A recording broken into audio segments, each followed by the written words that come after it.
வணக்கம். நான் உங்கள் இருமதி பந்தலராஜா. என்னடா பட்டை இட்டையெல்லாம் போட்டு பவ்யமாக உட்காந்துருக்கானே அப்படின்னு பார்க்குறீங்களா? அதாவது இன்றைக்கி நம்ம திருமாலிருஞ்சோலைக்கு வந்தோம். அதாவது அழகர் கோயில், மதுரையிலேருந்து மதுரை மாட்டுத்தாவணிலேருந்து ஒரு 21 கிலோமீட்டர் தொலைவில் இருக்க திருமாலிருஞ்சோலை அழகர் கோயிலுக்கு வந்தோம். அழகர் கோயில் அப்படின்னு வந்துட்டோம்னா அழகர் கோயில், பழமுதிர்ச்சோலை, அப்புறம் நூபுரகங்கை தீர்த்தம், இது மூணும் ஒரு முக்கியமானது. இதில் முதல்ல நூபுரகங்கை தீர்த்தத்தில் குளிச்சுட்டு அதுக்கப்புறம் பழமுதிர்ச்சோலை முருகனை கும்பிட்டுட்டு அப்புறம் கீழே போய் தான் அந்த கல்லழகரை கும்பிடுவாங்க எல்லாருமே.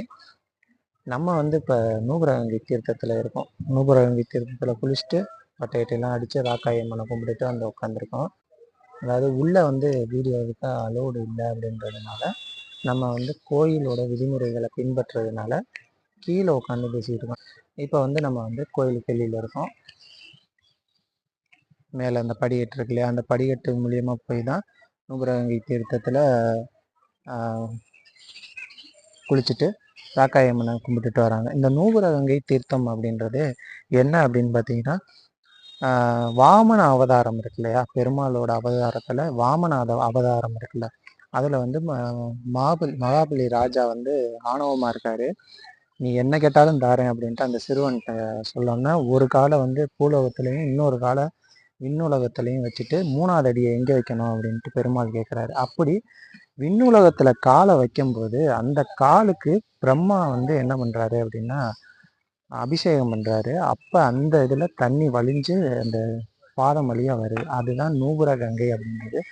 அந்த கங்கை இருக்கு இல்லையா, அந்த கங்கை வலிஞ்சு போன கங்கை இங்கே சிலம்பாரா வருது அப்படின்றது இந்த பகுதி மக்கள் சொல்கிறாங்க. இங்கே சிலம்பாரா இருக்குது அப்படின்றது தான் இந்த நூபுர கங்கை இதோட கதையாகவும் இருக்குது.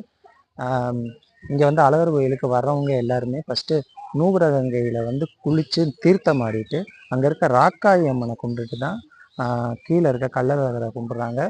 ராக்காயி அம்மன் அப்படின்றது ஒரு சக்தி வாய்ந்த தெய்வமாகவும் இருக்காங்க. இங்கே இருக்க தண்ணி அப்படின்றது ஒரு புனிதமான தண்ணியாக இருக்குது. இங்கேருந்து தண்ணியை எடுத்துகிட்டு போய் கேன்லலாம் எடுத்துகிட்டு போய் வீட்டில் தெளித்தா வீட்டில் இருக்க கெட்ட சக்திகள் விலகும் அப்படின்றதும் இன்னும் ஒரு நம்பிக்கையாகவே பார்க்கப்படுது. அது மட்டும் கிடையாது, இந்த தண்ணிக்குன்னு ஒரு சிறப்பம்சம் இருக்குது. தண்ணி டேஸ்ட்டே ஒரு நல்ல ஒரு டேஸ்ட்டாக இருக்கும். இந்த தண்ணியில் தான் பெருமாளுக்கு படைக்கிற, அதாவது கள்ளழகருக்கு படைக்கிற பிரசாதம் தோசை, ஒரு தானியம் வரகு இதெல்லாம் சேர்த்து ஒரு தோசை செய்வாங்க. அந்த தோசை செய்கிறது இந்த தண்ணியில் தான் செய்வாங்களாம். ஏன்னா அதுதான் அவருக்கு ரொம்ப பிடிக்கும் அப்படின்ட்டு அதில் தான் செய்வாங்களாம். அந்த தோசையோட ருசியுமே இந்த தண்ணி கேட்டாப்புல ரொம்ப சூப்பராக இருக்கும் அப்படின்னு சொல்கிறாங்க. கண்டிப்பாக நீங்கள் இந்த அழகர் கோயில் வரணும் அப்படின்னா மாட்டுத்தாவணியில் ஒரு 21 கிலோமீட்டர் தாண்டி வந்தீங்கன்னா முதல்ல இது வண்டி பாதையில் வராமல் நடைபாதையில் அப்படியே வந்தீங்கன்னா காட்டுப்பாதையில் ரொம்ப ஒரு சூப்பரான ஒரு எக்ஸ்பீரியன்ஸாக இருக்கும். நடைபாதையில் இந்த நூபுர கங்கை தீர்த்தத்தில் வாய் குளறுது. பசி, மதியானம் 2 மணி, அதனால் பசியோடு ஏறிட்டு வந்தோமா, அதனால் வாய் குளறுது. நூபுர கங்கை தீர்த்தத்தில் குளிச்சுட்டு ராக்காயி அம்மனை வேண்டிக்கிட்டு, ரொம்ப சக்தி வாய்ந்த தெய்வம், அந்த ராக்காயி அம்மனை வேண்டிட்டு கீழே பழமுதிர்ச்சோலை முருகனை வேண்டிக்கிட்டு அதுக்கு கீழே கள்ளழகரை சாமி வந்துட்டு போங்க. வாழ்க்கையில் எல்லாமே நல்லா நடக்கும் அப்படின்னு சொல்லிட்டு மேலும் ஒரு நல்ல வீடியோவில் சந்திப்போம். நன்றி.